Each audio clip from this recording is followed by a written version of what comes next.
Hey, I had people in my life, different ones. I actually had a village. See, Mhm. And but then I sit there when other people say, "Well, I didn't have a village." So then I sit there and be thinking to myself, like, "All right, why come you didn't have a village?" And it ain't the point saying that I or this or that. I just be trying to find answers. you be You trying, like you you say, be "All trying to right, understand, like, okay, why you didn't have a village?"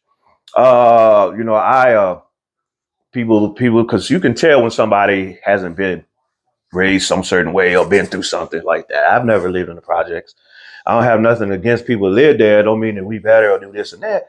But my parents, my family was like, all right, my kids aren't going to be living there. And they did everything they do to not be there.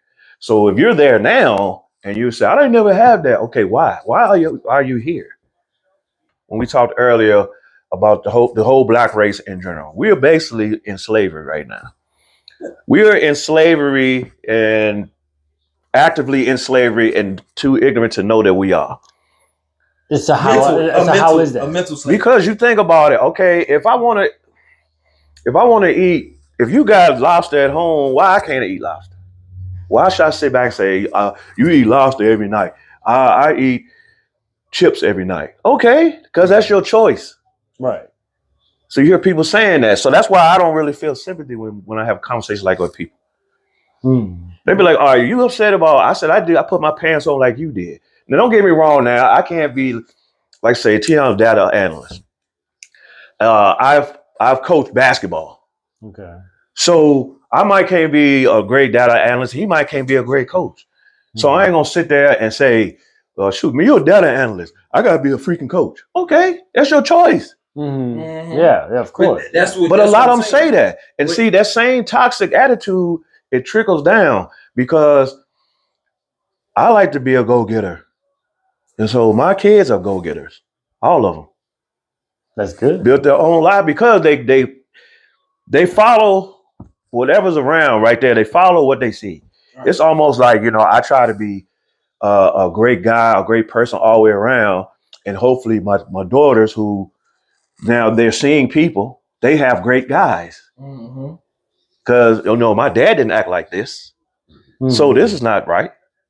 You know what I'm saying? So that's basically the photo type.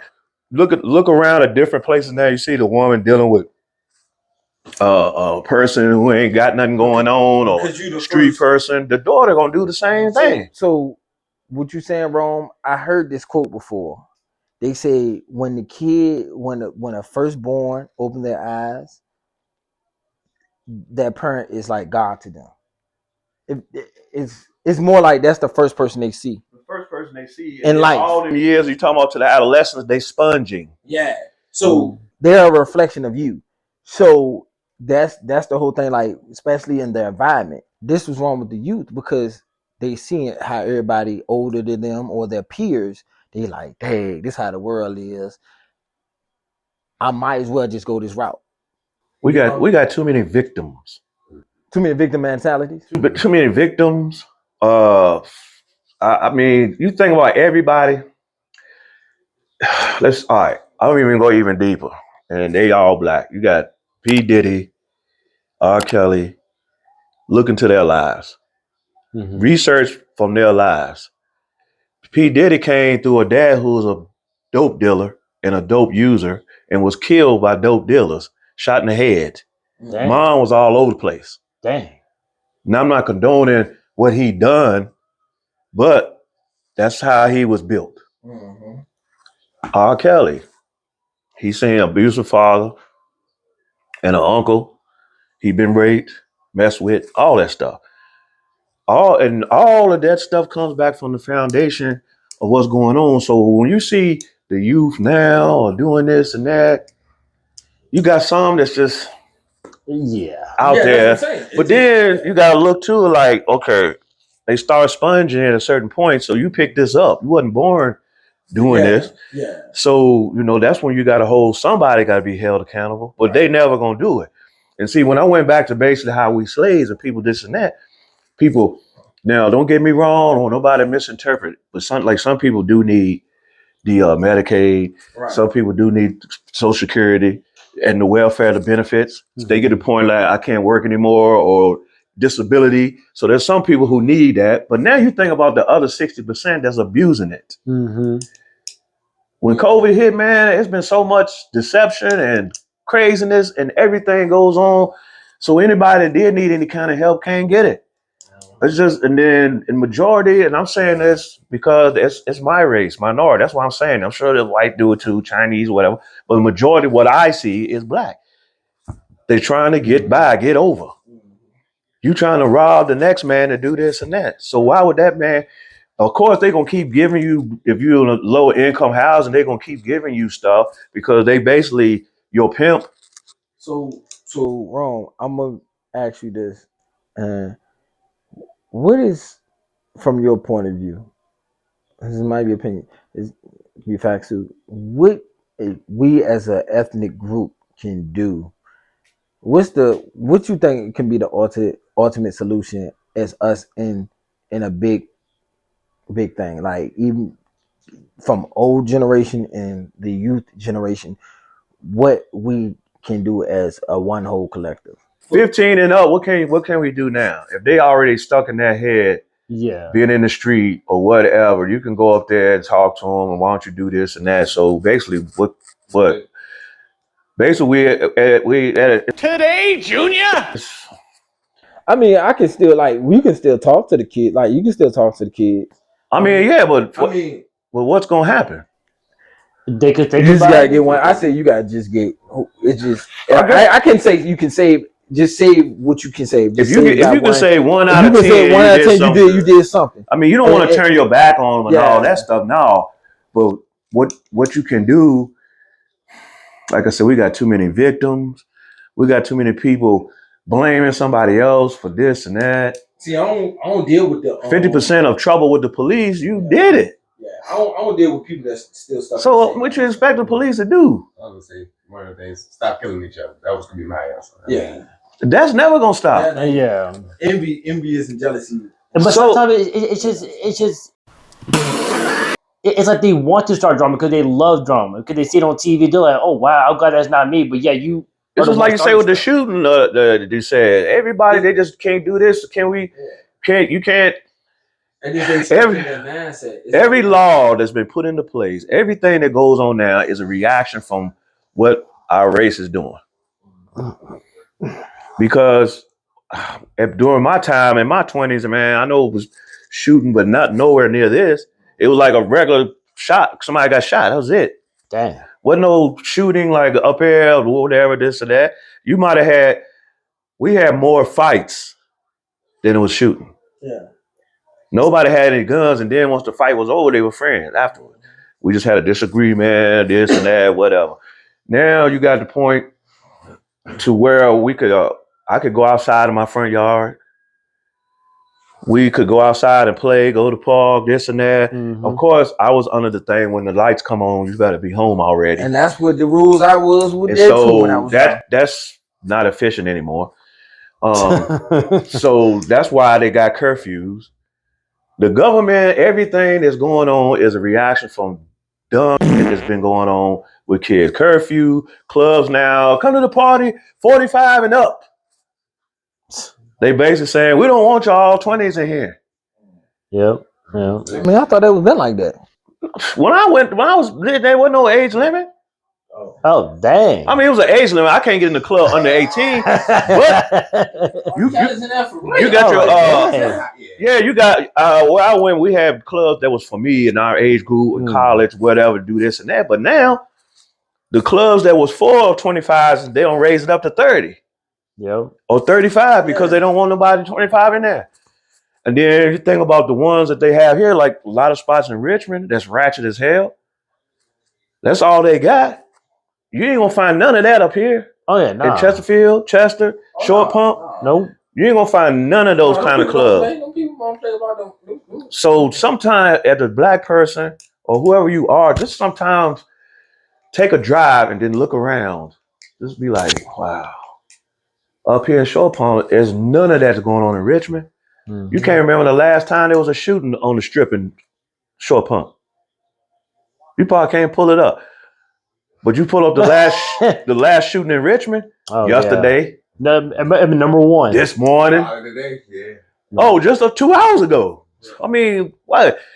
So I mean, that's and so I say all that to say this: everything that's going on with white man, Chinese man, whatever their rules or whatever, they made up rules because of who you are and what you gonna do. They're like, you're not coming to my club and shooting 40 and up.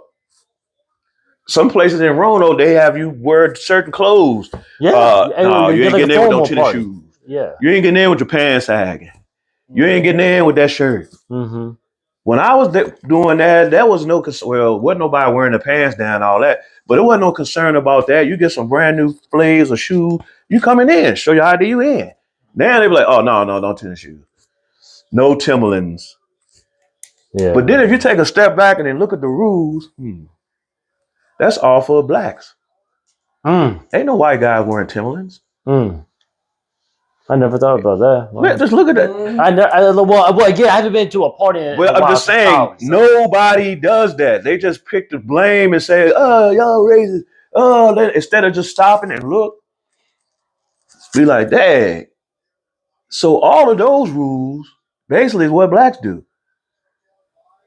It's just like the job, which remained nameless at the time. Now you got signs up everywhere: no marijuana on this property. Mm-hmm. I saw that. That's never been up there since they built the building. Now we got them all over the place. The way you just holler at that. Yes, because you take a look around at who's doing the smoking. Yeah. You created these people. They be like, I can't believe they're doing that. Y'all created them. They have no choice. Yeah. That's why I talk about victim. Instead of like looking like, all right, we're not gonna do this, y'all. Yeah. Because they targeting us. Right. Yeah, that's the whole thing. Is like they bring their man, and that's the ignorance of it. The ignorance is you don't have no self-respect for yourself. You can't even hold yourself as a professional, but then you want to be treated like one. But it's like, and I always tell people, and I'm sorry, everybody's not on the same playing field. I'm gonna tell you right now. And that's why I love my mama too. That's why I love Miss Dina Spruill. I love her. Because she taught me. She taught me what it is. Pay your dues. You know what I'm saying? Like the whole thing to be who I am as a gentleman. Like, because you gotta move a certain way. And when you move a certain way, you stick out. You be different. You know what I'm saying? It's a form of character. People don't have character. They think, oh, I'm gonna do, ain't nobody gonna work with you. Ain't nobody gonna deal with you. People can pick it up. Real people can pick it up. Well, going back to what you said, targeting, DEI, and all that stuff. Who do you think that's for? What did I say that?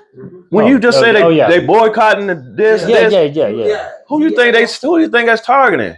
Oh, yeah, I know that. So now they're saying I don't have to hire you. Mm-hmm. So I mean, as a whole, as a race, as a whole, even my time coming up and all this, whatever, we need to recognize again, look and see the movement, like you said, the movements they doing. And why? Why did they do that? Why now they just making the law like we can fire you now with no excuse? Why? Because they're like, well, I don't want black people working for me. You fired. Now you can't go to courts no more and say they unlawfully fired me. Because Trump now don't made it to the point like whatever, if this is your business, you can do what you want to do and do it. Right. And also with same thing with that, just branching off what you saying, like same thing, you go to court. Judge will, soon as you speak out your mouth, judge got you. Like you just said, like, oh no, you can't remember what's up. But I'm just saying, like, you gotta hold yourself some type of professionalism. And it's not this man acting white or this man play both sides of it don't even matter. It's how you carry yourself at the end of the day because you want people to take you serious. So you're basically being critiqued before the trial even been heard. Right. So I mean, a lot of people always lose their cases or anything. Just how they look. It's just how they look, how you present yourself, how you talk. And it's like, and the crime that you did sets the tone as well. And how many times you've been in there. Yeah. So repeat the defender, No, you keep doing the same thing. And then, yeah, and then like I tell other people, when they put probation on you, if you could have got 10 years, but they like, all right, I'm gonna give you a break. 90 days, 9 years probation. They'll walk out there smiling and do, I can do 90 days, I'm good. Mm. But instead, on the bright side, the other side, I gave you 90 days, but he gonna do it again. Mm. So when he bring in a new charge, I'm gonna give him the time for that charge, and then give him the back time on that probation from the last charge. Mm. Sting you. Too stupid to know that. Be like, hey, you go back in a new charge. You got 5 years on that, the probation violation. You got 9 years over your head. They might say, well, we're gonna give you 4. So now you're doing 9 years. So the point that I'm saying is, it's a chess game. Mm-hmm. All of us individually are your own piece. Businesses are their own piece. The next door neighbors are their own piece. It's a chess game. It's how we're gonna play. They're gonna make their move, and now it's my turn to move. Or if a job, they do this and change this. Now it's my move. Or if you're doing moves that they don't like, and then we can catch him, we're gonna put this rule in. So we can bust them more. Okay. This like instance with the parking lot thing. Everybody thought they was getting over. And they was for a little bit. Mm-hmm. But now, Clamping down starting next week, if we catch you, they're gonna have the police come through Oh, there. for real? If you're in a handicap, you're getting a ticket. They did that already. Oh, and wow. they're gonna do it again. Wow. And yeah, oh wow. I mean, I didn't know because again, I'm barely Exactly. That's why I told you earlier about the news thing. Be observant. Because one thing my grandma and mom told me, if I want to keep stuff away from you, information, I'm gonna put it in the Bible. Because they know you ain't gonna pick it up. They know you ain't gonna gonna read. hurt me on the other side. Yeah, What do you mean that hurts you? What do you mean? That's fact. Yeah. That's fact. Yeah. That's fact. Because they know that, like I say, my grandma, I always wondered about it. She said, I can put $1,000 in the Bible and leave it sitting there with 100 people walking in and out the room. And then, matter of fact, what she had said on that thing, she was like, the one that picks it up to read it, whether it's the real Christian. That's what the trick was for back then. She said, I'm putting the Bible, put $1,000 in the Bible, $100 bill in the Bible, sit it down there, and send 100 people in the room. The one that picks it up is the real Christian, is the one that wants to know about Christ. Because I've been around places before and the Bible ain't been touched. So that's how they doing in society. We're gonna backdoor them. We're gonna put this rule in. We're gonna do this because I know they're gonna do this. I know he's gonna do this. But too stupid and ignorant to see how I'm moving. Or they change the law, just like with the weed smoke. When the governor said, "All right, you can smoke weed up to an ounce on your porch. Well, no, you ain't gonna get busted no more." Blah blah. People ran away with that because they don't understand what he meant. But now you see how all these other states now getting paid off the weed. Yep. Okay, they're smoking and selling it and smoking it. We're gonna make it a law. We're gonna open dispensaries. So now, if you got 100 people bought weed from you, 50 of them gonna go to the dispensary because it's legal. Like, I ain't gonna deal with him no more. I ain't getting caught up. I'm going to buy it. It's legal. Yeah. So they did it to cut off half the supply from the people selling weed. And then now when you lacing it and putting all the other stuff in there, now that's when you cross the line. Now you got the authorities on you. It's a chess game, and the black people are losing.